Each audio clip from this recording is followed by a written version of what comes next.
Hello and welcome back to the Opposites Abroad podcast, a podcast about all things travel. Charlie Bosco here, joined as ever by my good friend TT down in Denver. And also joining us today, another good friend of mine, also in Colorado, it's Greg Heil. Greg and I were colleagues for many years, but primarily friends, and he is an incredibly passionate outdoorsman. He's extremely well-travelled, and you can look him up on Instagram at MTBGreg. MTB as in mountain bike, and you can also read his blog/website outside365.blog. Greg, welcome, and where do we find you joining us from today? Thanks for having me, guys. I am down in southwest Colorado in the town of Durango. It's sandwiched right between the San Juan Mountains, one of the most beautiful mountain ranges in the state, and then the desert and the Four Corners region. So it's a good spot to be. TT, you went to college there, didn't you? I did. Actually, it was so long ago that when I started, their mascot was the Raiders, and it was a cavalryman with a sword. And then they changed it to the Skyhawks, which is just dumb. No, that's not even a real bird. But yeah, when I started, it was the Fort Lewis Raiders. So before we get into travel, tell us a little bit about Durango. Either of you, this one's open to the floor. I've never been. It sounds great. I'd love to go to the San Juans. Mount Sneffels, is that the big peak in the San Juans? Yeah, tell me about Durango. Durango's an incredible Colorado mountain town. It's not like your super tiny Colorado mountain town, and it's not like your super glamorous resort town like in Aspen. It's kind of somewhere in the middle. It's about 20,000 people. So there's a good community of people that actually live here and call this place home.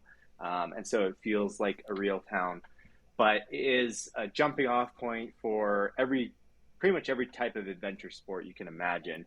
But as somebody who's in the mountain bike industry and has been in mountain bike media for 15 years, Durango is a real hotbed for mountain biking.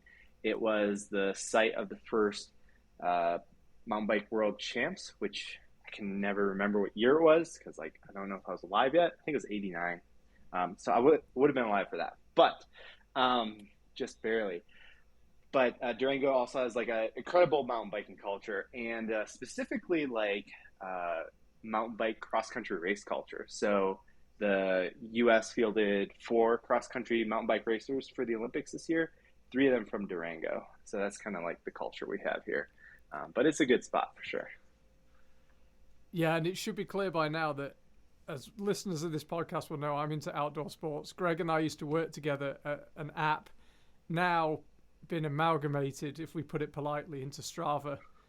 But the app we used to work at was called FatMap, RIP. Whenever you say FatMap to an outdoors person nowadays, I find they always go RIP, because it was bought by Strava.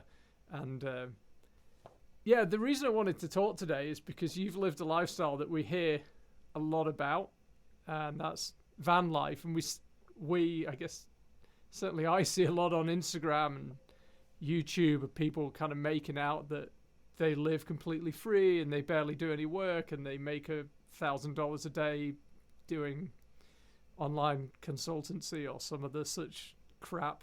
They've probably just got a trust fund.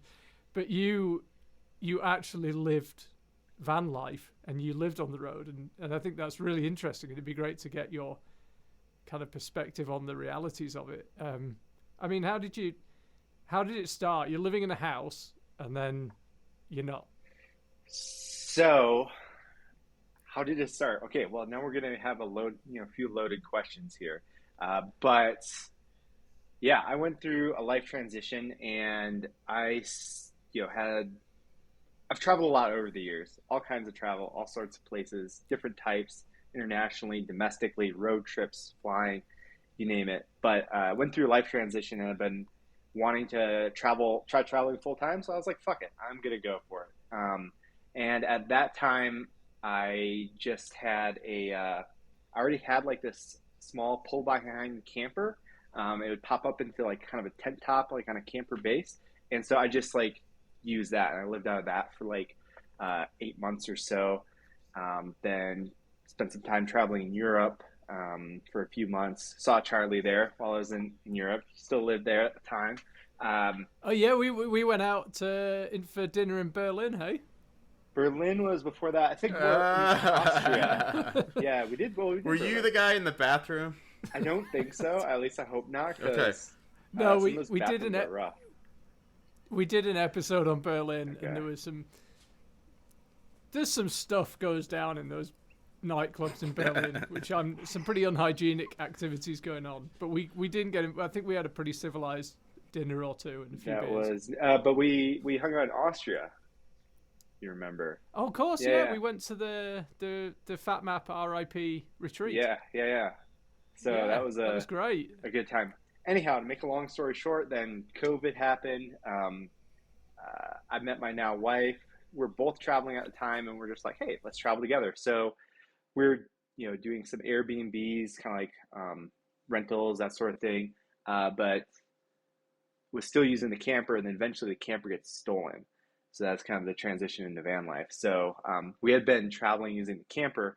It takes a little while to set up. So we were parked outside of a hotel in California, and between rolling in at like 8 p.m. at night and 5 a.m. the next morning when I went out to start the vehicle, the entire camper with my mountain bike on it, all my rock climbing gear, all my backpacking gear in it, everything just like totally gone. So that was kind of like the transition into,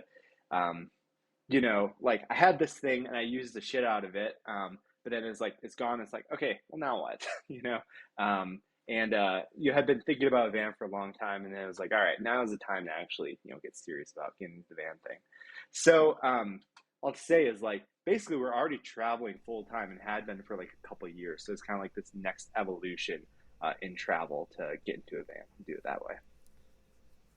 How do you decide which van to get? How big to go? I mean, it seems like, well, yeah. I just, it's so hard to imagine. There's a lot of where choices. you start with it. But if you're on a budget, then you have fewer choices. So, I mean, we were definitely trying to shop for value, not just necessarily like the lowest price possible, but like best value for your dollar. And in vans, you can spend a lot of money. I don't think some people realize how expensive some of the vans they see are like rolling down the road. For instance, a really well-known one that you'll see everywhere around Colorado, the Western USA, is like a Winnebago Rebel. And of course, there's different builds and stuff, but when you see a Rebel on the road, you're looking at about $250,000 van. So sorry, I thought you said $250,000 then. that's Really? what I said. And you see them everywhere. And so we weren't going to buy a $250,000 van. So yeah, we're shopping for value, and but yeah, we did spend quite a bit of time like doing our research on it. But having been in the mountain bike world and having friends and who have vans, you get recommendations. So we narrowed it down to a company, also a Colorado company now called DM Vans, stands for David Matt Vans. And we thought they did some of the best like value for your dollar, and that's who we ended up going with. Lots of people build their own, but since we were already like traveling full time, and like so we didn't have a place to do it, and B, didn't really have technical know-how, we're gonna just buy one that's like fully built, ready to go. Yeah, and I remember you wrote a really good article. By the way, anyone listening to this should tune in to Greg's website, outside365.com. .blog. .blog, sorry. But we'll come back to Outside 365. But you wrote a really good article about, do you actually need a van? Because I think one of the things that maybe people don't do is actually do the maths on whether a van is worth it. Because if you can pay to camp or even cheap Airbnbs, you can be away a lot before it would have been worth buying a van, I guess. Exactly. So that's actually the most popular article I've ever done on the site, and I published it a few years ago, and it's every month it's like the number one article on the site. So it's pretty cool to see that get traffic, because I think it's maybe a contrarian take, but you got to run the math on like whether or not your van's going to be worth it. So yeah, I won't get into too many numbers because we're on a podcast. If you want to check it out, check out the full article. But like as an example, your Rebel, Winnebago Rebel, we talked about $250,000 van. you're like, how many nights are you going to use that, like realistically? So according to a study from the RV Association of America, the average RV owner uses their RV 30 nights a year. I've talked to some van lifers who are like part-timing, and they were like really stoked because they're doing like 5 nights a month on average, which is 60 nights a year. So that's double the average. So I ran the math and I said, okay, like let's say you are using it 60 nights a year. It's twice the average. Let's say you use it for 10 years. And like I ran some math on interest and a few different things. It's like, what are you paying per night to sleep in your van for 600 nights over the course of 10 years? If you buy that Revel, $498 a night, almost $500 a night to sleep in your van, and and shit. They say that they say the two happiest days are when you buy an RV. When you buy them, when you sell it, probably. Yeah, exactly. And then like most of these people with RVs are also paying to store them. I mean, it's terrible. So and insurance and gas is so expensive, and I think that's a really smart way to look at it. Was yours an off-road one or a on-road one? So we ended up getting again through Dave and Matt Vans, and they build on the Dodge Ram ProMaster base. So it's a two-wheel drive, front-wheel drive van. So it doesn't have like the big lift kit or 4x4 that you might get on that Revel. So, but we've gotten into some places in it. So we've done all right. Been stuck a couple times, but not too many. So it's good. But again, it comes down to some that math. It's like, okay, maybe it limits us slightly in where we can go, just a little bit, but at what cost? So I mean, we were all in for, I think, fully built, brand new van for like 65, which you can't even get that anymore though. Like David Matt's builds, I think now start at like 95 to 100 ish. So, but you compare that to $250,000 and you're like, all right, maybe I'll sacrifice the lift kit and 4x4, and save myself $200K. So. Yeah. Well, I see those lifted ones on the highway and I think, what is the gas mileage on that thing? That's a good question. It's got to be horrible. Yeah. I mean, lift kit, oversized tires, like it's pretty bad. I mean, but like our van, I've never had most of my vehicles were always for like SUV or small pickup trucks or something. I mean, it gets about like what my small pickup truck got that I used to have before that. Like we do pretty good on it. So so there's advantages for sure to, sacrifice some of that stuff. So when you start living in the van, because I should just qualify this, my only experience of, actually no, I guess I've had some experience. I took a caravan, like what we would call a caravan, a towing RV down to Spain, and that was super fun. But I was a climbing bum back then, so it could have been at 45 degrees and I wouldn't have noticed. You just, collapsed and fell asleep. But then more recently, as a grown-up, rented an RV in Colorado and drove around for 10 days. And I was kind of surprised how much effort there was. As in, you got to arrive, you've got to put the feet down to make it flat, and then you got to empty the tanks and blah, blah, blah. It sounds like your setup was a little bit more nimble, but what were your initial impressions of van lifing? So when you talk about setup, tear down, those sorts of things, vans are amazing for this. So again, you got to think about I had this little pull behind camper, which was fairly quick to set up, but it was definitely a setup and tear down transition time every time. With a van, it's so easy. Like you don't have feet to put down, you don't have stabilizers. You literally just pull in and park. If you're in like an unlevel site, you've got to level out, or at least get close to level. And we've got like leveling blocks to do that. But I mean, most of the time you literally pull in and put in park and you're good. The other beauty of a van is our van, especially, we can fit into a normal size parking spot in the USA, not in Europe, barely. But you basically drive it like a normal vehicle, which makes it really easy to get around. So there's definitely pros and cons to two different types of travel, which is like having a trailer you can drop and having a van. So the one pro of having a pull behind trailer that you drop is if you're hanging out in a place for like a couple weeks and you're in the same campground for a couple weeks, you can drop that, drive your car to go wherever you want to go, come back, and it's super easy. In a van, anytime you drive the van, you're moving like what you're sleeping in. So once you park, like there's always some setup time inside. So you might set up the stove, you might spin the chairs, move some window covers around, things like that. So every time you drive, you kind of have to undo that inside stuff, if that makes any sense. Does the sides pop out at all? Nope, it's all like one big box, basically. And then do you have like scooters on the back, or I assume you have mountain bikes as your mountain bike guy, but do you have a way to, like if you guys want to go to dinner and you don't want to mess with the van, or do you just Uber, or what do you do at that point?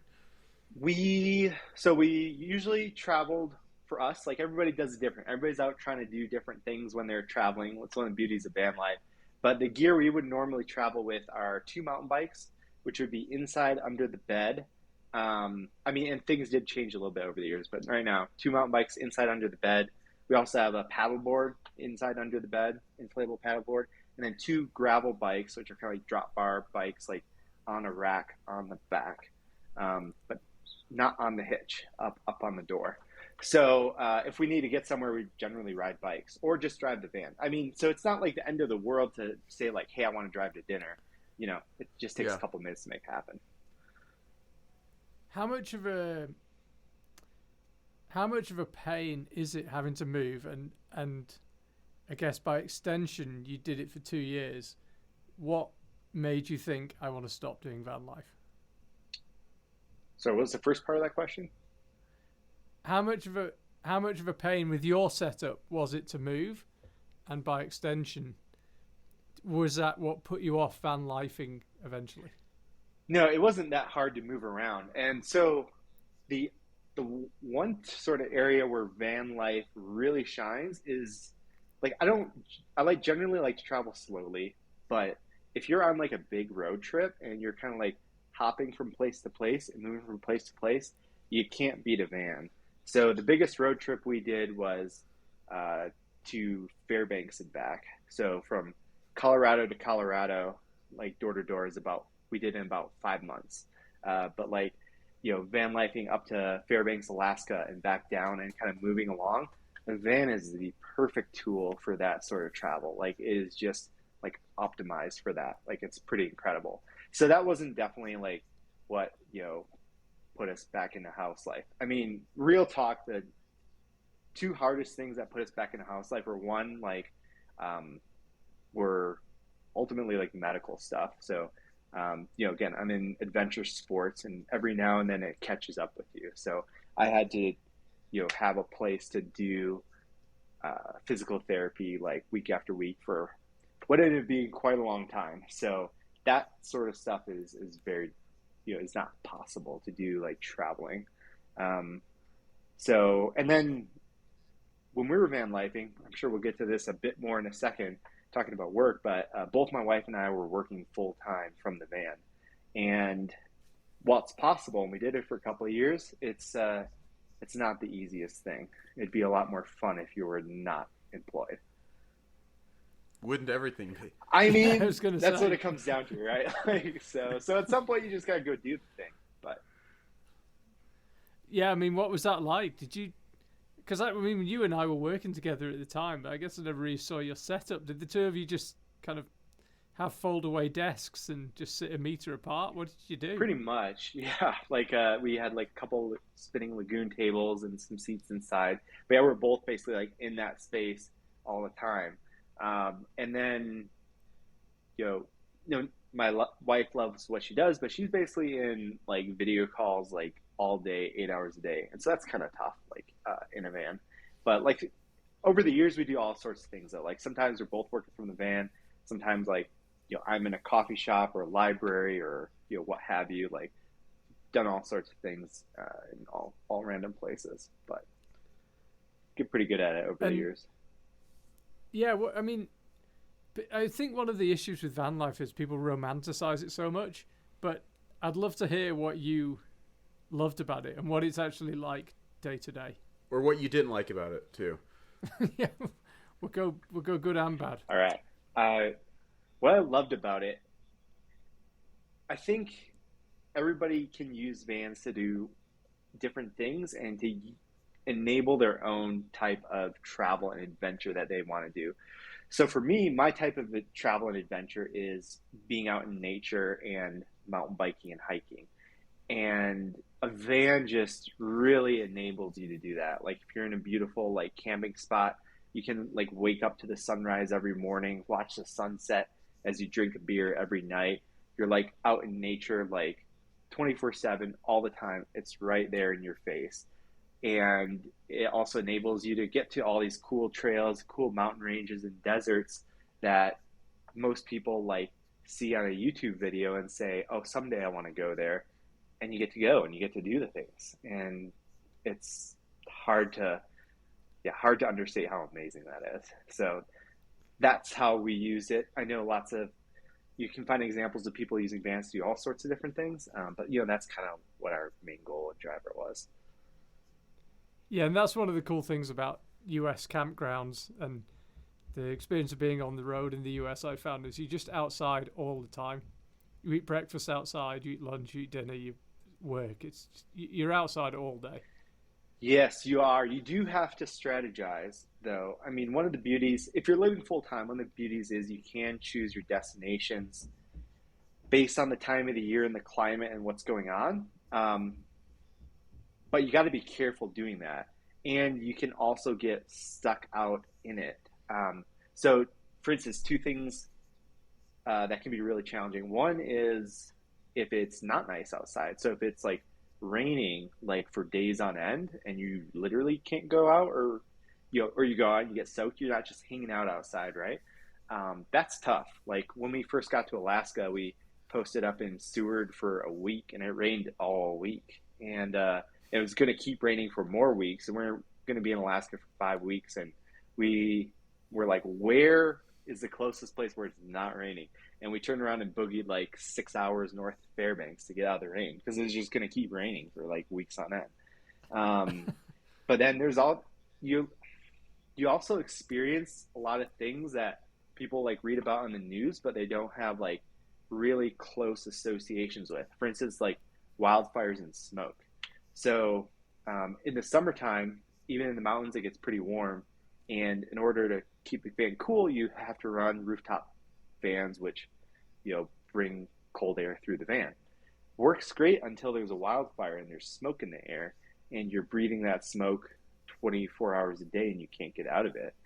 There's one summer we spent, we had a bunch of plans and we kept canceling the plans and just running from wildfire smoke because you can't live in that, right? Like it's actually bad for you to be living in super intense smoke. So there's the yin and the yang of it for sure.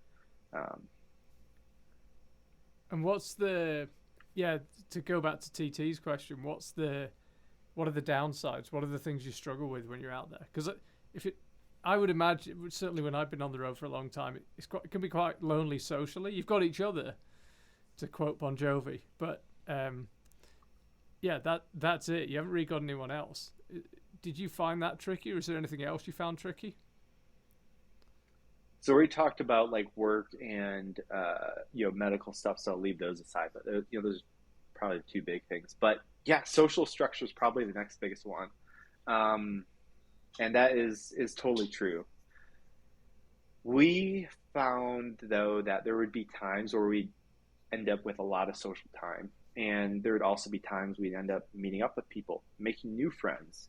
Sometimes you meet the most amazing people randomly and then you stay in touch for like years, forever afterwards. Like, so there's those kinds of cool experiences, but doing it long enough, we'd find that sometimes it'd be very boom and bust. So for instance, we basically wintered in Arizona every year, and we actually met in Arizona originally. We had a lot of roots down there, and almost everybody that's like full timing, winters in Arizona or the Baja. So it's almost like you go to Arizona and you meet up with everybody like all winter long. And then kind of during the summer, everybody kind of disperses a little bit. So it'd be like 2 or 3 months in the winter, it'd just be social time all the time. And then going to Alaska, you'd be like, I don't know anybody for like 2,000 miles from here. So, um, although we actually did have some friends in Alaska and friends we meet along the way, but so it could, yeah, it's not as consistent. You know, it could be like a lot for, and it would also be like quite intense, right? Like if you say go meet up with a friend, then you're like literally living next to each other for like 4 days or whatever, and you're like, yo, constantly with these people until then you separate and you go your own ways. So it's different for sure. What about Cannibal Hillbillies? You know, you got to watch out for those Cannibal Hillbillies. I've seen a lot of movies, and yeah, I don't know. That would really worry me. Well, to be honest, not 100% sure how to approach this topic, but van life is really interesting because you exist in this in between space, right? Like the government isn't designed for you to be fully nomadic. Um, and fully nomadic people come in two sorts.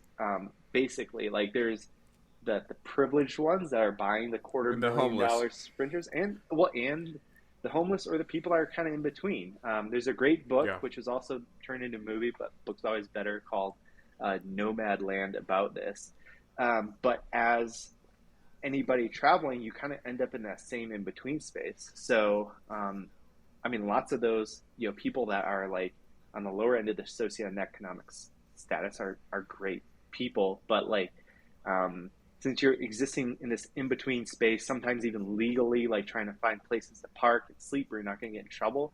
Like, I mean, you end up sometimes sleeping next to like, obvious like tweaker vehicles or people that like you're actually concerned about like safety potentially. So there is Yeah. Yeah. a certain level of trying to stay safe, especially the more urban you are. So Did you have a gun or a dog or anything with you? no, I mean, yeah, I traveled with a gun before, but never.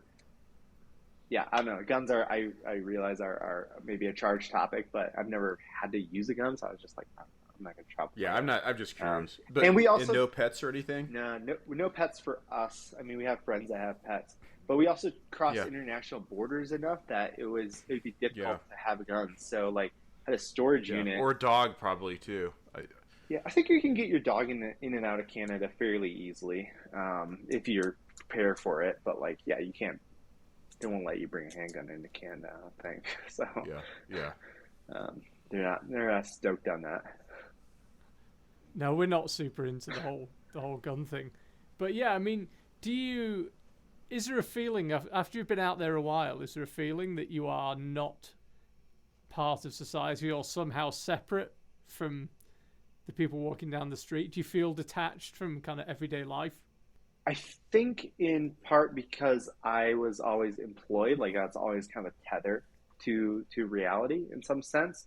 But there is a sense when you are showing up in a new town every couple day or two, and you're walking down the street, that you're always on the outside looking in, right? Where you're always the visitor and life is going on around you and you're kind of just like passing through, and that makes it like hard to make real connections with people, or even like lightweight human connections are important. Like for instance, just knowing the name of the barista at the coffee shop, you never get that when you're in a new town every like few days. So yeah, you do get this sense that you're kind of observing everybody else doing their own thing. At times, I've quite liked that feeling Yeah. because you and I haven't travelled as much as you, or maybe for as long as you, but I kind of like the fact that every bar you walk out of, you'll just never go back to. Was that quite appealing to you, or did you, after a while, do you think, oh, I want to see the same people next week that I saw this week? Well, so I think there's different types of people with different types of appetite for travel, especially like long-term travel. I've got the wanderlust. Like, I mean, we've been in a house sort of for 2 years, and the amount of time we spent traveling, even while being in this house, is kind of crazy. And so we ask each other like, why are we paying rent sometimes? So I kind of love it. I love the new experiences, the new places, and I don't necessarily know that I like feeling like I'm on the outside. Uh, at points in my life, like one of the towns I lived in previously, I had been there long enough to really sort of have this sort of expertise on the area and the mountains and the trails and different things. And that's quite a nice feeling. But getting to ride a new trail every single day is also like a pretty sweet feeling. So yeah, you gotta take the good with the bad, right? I think that's like ultimately the one of the takeaways is it's not all good, but there's tough things, there's challenges, there's things that do suck, but that's kind of like everything in life, right? So you got to be willing to deal with it. There's one of my favorite writers has a line in his book that you have to choose the pain that you want to sustain. Like there's always going to be a source of pain in your life. You just have to choose the one that you want to like stick with for the long term. So, all right, more generally, why traveling? I can give you an answer, and I'm sure TT can give you an answer about why the two of us have liked seeing a lot of the world. What is it that makes you not want to be in one place and just explore constantly? That's a big question. I'm sorry. I mean, I can give my answer. Yeah, like I say, TT can give his, but we're asking the questions, and you better damn well answer. I just love to see what's around the next corner. Like, I just can't get it out of my system. Like, whether it's in the town I'm living in, being like, okay, well, I've been up this road, but I haven't been up that road. Like, let's go see what's over there. I just can't stop doing it. And that applies to like driving around the country or flying around the world. Like, I just want to go and see like for myself and just check it out. I think like early on, I had a friend in like my first year of college, like, which, I graduated high school from the Midwest, promptly like turned around and moved to Montana for school. Like, I mean, this started early, right? Like, and they're like, yeah, you have a Lewis and Clark complex. And I was like, that's a great that line. is not wrong. Like, I just got to see what's around the next corner. Actually, we should clarify Lewis and Clark. They were early pioneers of the West. Hey, there's a lot of history of them, and they were mainly, in fact, you might tell me, Montana. You see a lot about Lewis and Clark, but they pioneered a lot of the American West. Hey? Yeah, they were. I wasn't planning to do a history lesson, but yeah, they were trying to find like, as I understand the Northwest Passage, right? Yeah, basically like a water passage from the Mississippi to the Pacific Ocean, but as it turns out, there's a massive mountain range in the middle, and you can't do that. But they figured that out. Yeah, they were at the slightly tougher end of travel versus us modern people, it'd be fair to say. Yeah, I've heard some stories of the things they went through on that trip, and it's kind of insane. So, but I mean, philosophically, I heard someone said something that stuck with me the other day, and they said, no matter what you do, you always kind of wonder what you could have had. If you choose to have a family, you think about the adventures you weren't able to go on and the days you had to work because you had to pay for that family. And if you don't have a family, you may miss out on an emotional experience that you can't have otherwise. And, whatever you do in life, there's always an opportunity cost.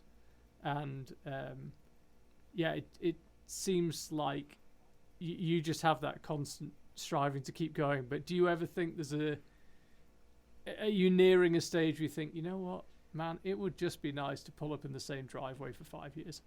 Well, we're in the same driveway for at least a few years, and we're talking about it being like a 3 to 5 year plan here.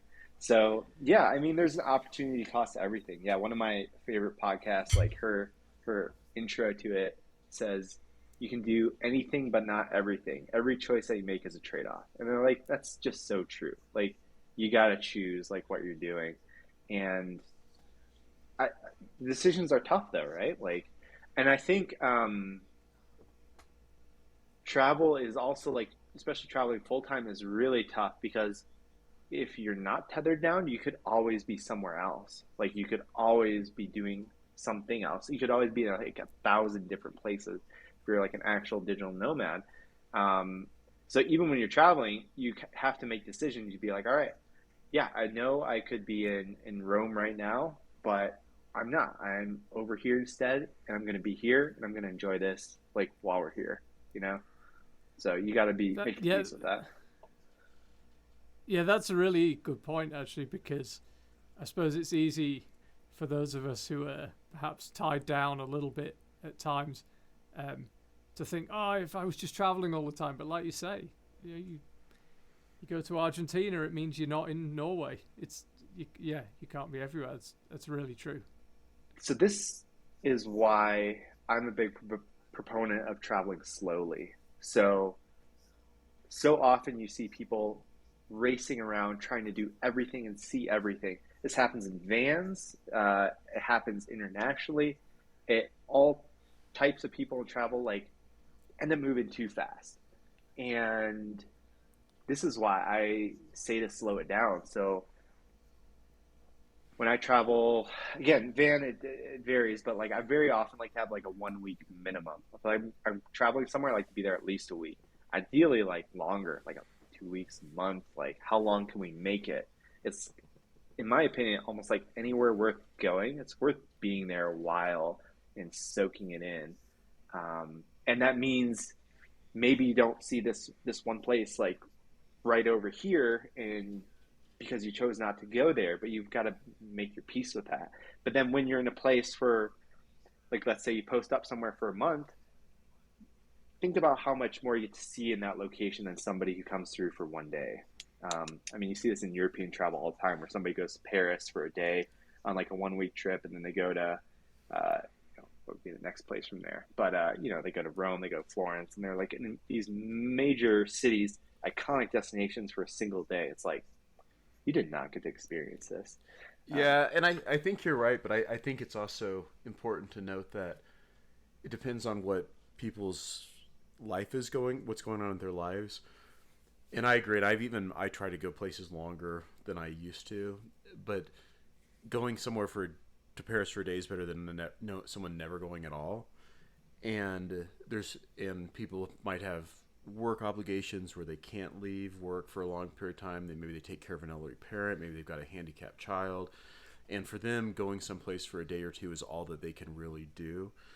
And in a perfect world, maybe they'd have the ability to go for a long time. But I've kind of learned over the years that a short trip for someone is better than no trip for someone, because not everybody has the ability to go longer places or longer times, if that makes sense. And I'm feeling that a bit now as I like work trips more into vacation mode, instead of Yeah. just nomading. But my counter argument would be, I see a lot of people like, oh, let's just take an example. I was just in New Zealand for 2 months this winter. Meet a lot of Americans that are down for like 2 weeks, and you know they try to see all two islands in 2 weeks. I was there for 2 months, and I like specifically said, all right, I'm not going to Auckland, I'm not going to Christchurch, I'm not going to Craigieburn. Like I took all these places that I could have gone, and I said, I'm not going, and I'm just going to be in this one place for longer. So, for like the classic Euro trip example, I would encourage people, instead of saying, hey, I'm going to go to Rome, Florence, Paris, and Berlin, I'd be like, why not go to Rome for a week? Yeah, I agree with that. I agree with Yeah, that I 100%. agree with that. Yeah, yeah, So I'm not saying don't go, yeah, but it's like you get to savor more. yeah, and it's taken time for me to kind of come to terms with that. I have a relative, and he's a very successful attorney, and he can really only ever get about 3 days off. So he'll fly all the way across the world for 3 days and fly back, and to me that just seems so strange, but that's all he can really do, and that's what he does. And I have to remind myself sometimes, that's him maybe flying to Australia for 3 days and flying back to the U.S. is better than him not going at all. But I totally agree with you, because I think when we all start traveling, I look back at some trips and I was like, I would try to do 4 or 5 countries in Europe in a week, and now I don't even want to do 2 cities in a week. Like I just want to stay in the place and really really see it. So I think that's actually pretty good advice. So we'll bring it back to van life.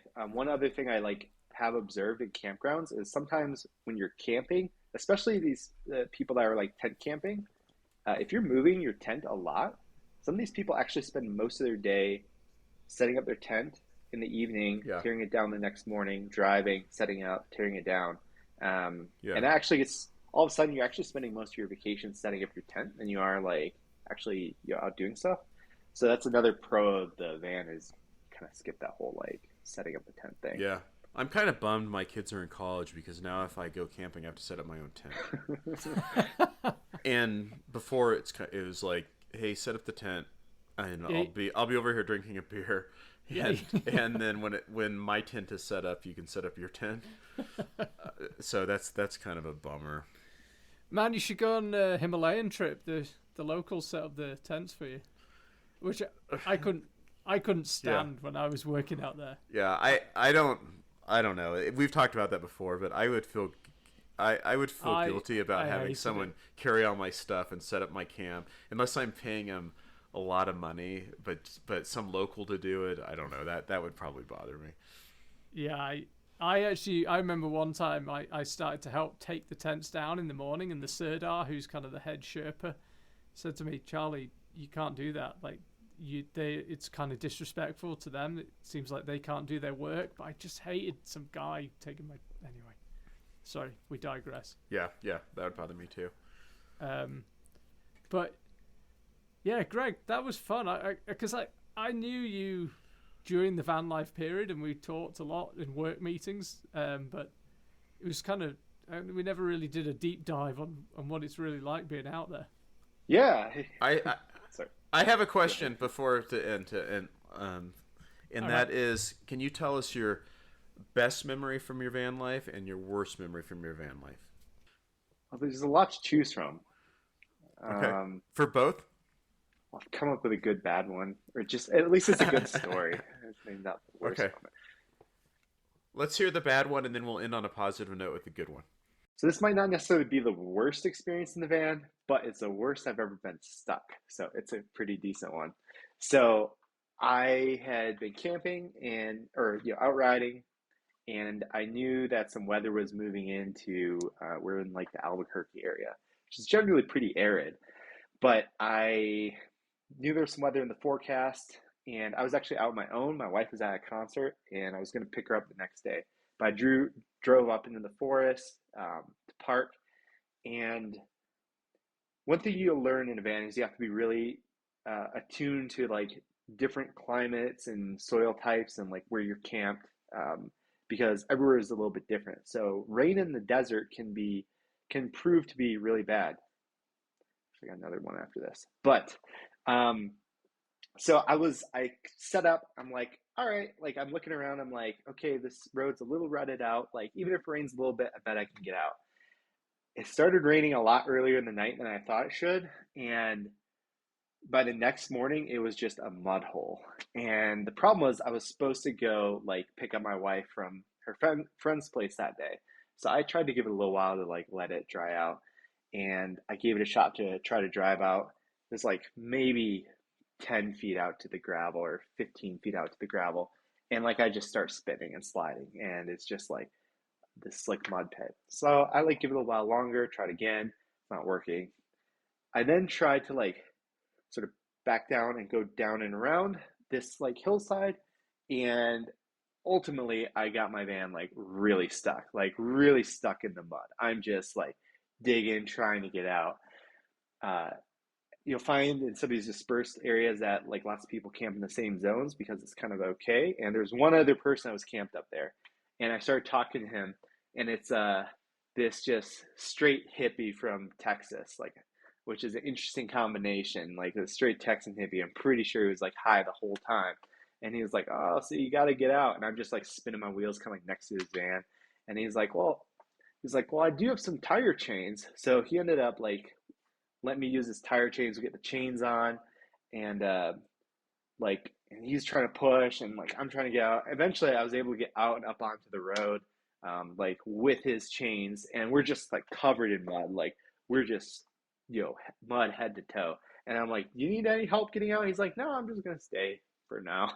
But like, so this whole thing though took maybe 4 or 5 hours. I was at this. I was also like, on the phone with a towing company, trying to convince the towing company to get me on a dirt road, which I normally don't do. Yeah, I was very stuck, but got out with the dude's chains. So I bought some chains for even, you know, getting out of mud in the desert. But I do have one more good rain in the desert story. So um, this was only like a few weeks later, actually, maybe a month later. Trying to be really cautious about not getting stuck in the desert. Saw a big rain event coming into Tucson, and we're like, okay, like let's go. Like we got to go find a campground so we can be parked on pavement, like be out of the desert. We're not going to get stuck. And I was like, all right, like let's book this one site at this one campground we know really well. So we booked it, heading over there, and I'm like, it's like a really well-known state park called Catalina. And I was like, hey, you remember when we go into Catalina, there's those kind of like, it goes through washes and then comes back up, like sort of a thing like rural roads do in the desert, but there's a kind of like, you go through a wash to get into the park. And I was like, if it rains enough, it could flow. And I was like, nah, it's not going to flow. Sure enough, if that wash started running, and we were stranded in the park for 4 days, I think, like on the opposite side of a flash flood, and to the like, along with like a couple hundred other people, including some friends. So it was great fun. But we're just hanging out in the park, like working remote, like, but just cut off from civilization. One day we ended up just like wading through like the rushing mess and like riding our bikes to go to Walmart. But eventually, like they started digging it out with front end loaders to like move out all the dirt that had like accumulated in the wash. I mean, it was like 4 feet deep of like sand. And then eventually to get out, the water was still running. They would take the front end loader and like run it through the river to sort of create like a gap, and you'd follow behind them, like sort of in like the little V through the water. It was pretty exciting. But I mean, we were on the news, like the local news, like interviewed us. Like it was great. So yeah, there's plenty of unexpected adventures for sure. I was gonna say, are those your worst and best kind of combined? Getting stuck in New Mexico is no fun, so I'm gonna label that as one of my worst. I think, generally speaking, the best experiences are always when you stumble on a campsite that is just stunningly beautiful and you didn't expect it. Like, there's a difference between like you're planning to get somewhere and you just stumble onto something and you're like, this is incredible. We can't drive any further. We're just like spending the night here.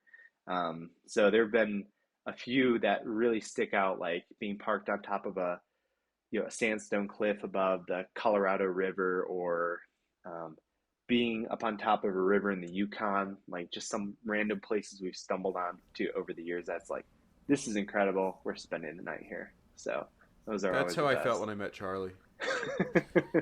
You're spending the night there. It was just beautiful, and it was so unexpected.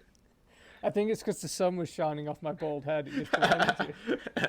I don't think there was a sun in the airport in North Korea where we met, but maybe there was.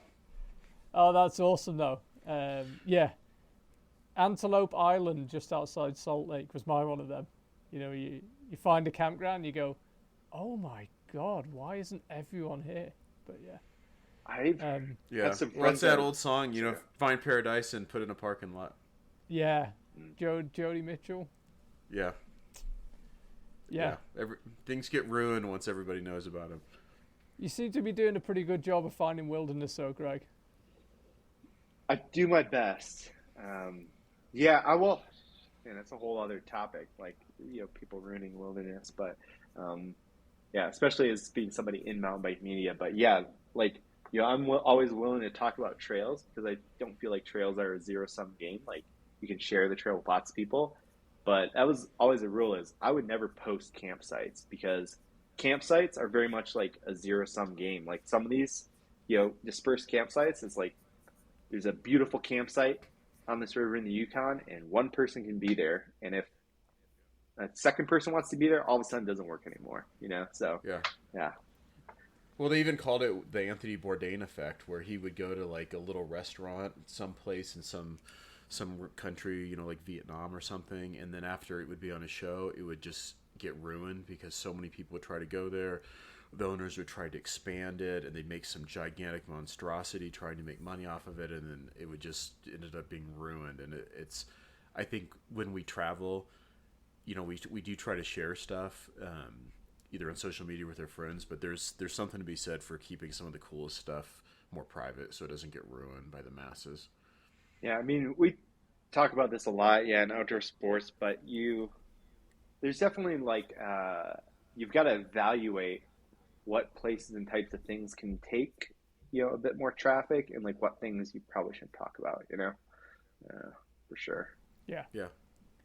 And I think all three of us are social media users, but have clear lines, and I'm always a little bit suspicious of someone that shares seemingly everything about their life. I think that's a really weird thing to do. So, especially when it comes to outdoor spots and where precisely you've been and who precisely you were with. Yeah, so agreed.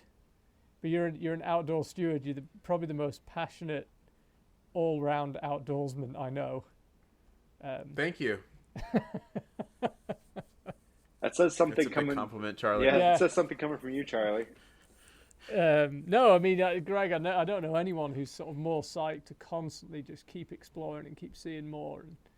And no, it's super impressive. It's and you got a lot done, and you got a few years left to do a lot more. So by the end of it, you could be one of the best.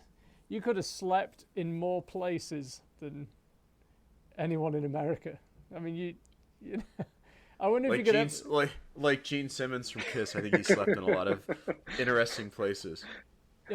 Yeah, I'm not sure "in" is the correct. he's been to a lot of dark places. A lot of dark, wet places. But no, Greg, I mean, go on. All right, I want to be nice. You obviously want to crack a joke about Gene Simmons, or Thank you. Let's hear it. Greg, tell people where to find you on Instagram and things like that. I'm on Instagram at mtbgreg, and then if there's one call to action I could have, it's to check out Outside 365, which is my effort to cover one human powered mile outside every single day. I've got a blog, outside365.blog, and a newsletter. So if you want to sign up for the newsletter, that would be awesome. For my day job, it's singletracks.com. We're one of the largest mountain bike websites in the world. So all those places, you'll find me easy. Keep doing it. You're doing what so many people say, I'd love to do that, and I would do that if it wasn't for XYZ, and you're the guy that actually just makes it happen. I admire that, so keep it going. Thanks, Charlie. Yeah, I'm not planning to stop anytime soon. And that's one thing we didn't get into. But yeah, we kept the van too. We don't have to put in the podcast, but so many people It's parked down by the river. Well, yeah, a little bit, right? But so many people, they buy a van, they van life for a year, and then they give it up. But then they go and sell their van. And I'm like, so you lived in this thing for a year, and then all of a sudden you're just quitting cold turkey? I don't know. Don't understand it. Except for the fact that they bought a $250,000 van, they can't afford it and rent. So, Well, if you get back on the road, we'll look forward to the post on Instagram. I think it's awesome. All right, sounds good. All right, Greg. Thanks to the Colorado. Thank you. It's crew. awesome. Thank you. That was super interesting. Yeah, really good to meet you, TT, and fun to chat with you guys. So. Yeah. All right. Well, it's bye from the 51st state and from Colorado. Speak soon. All right. See ya. See ya.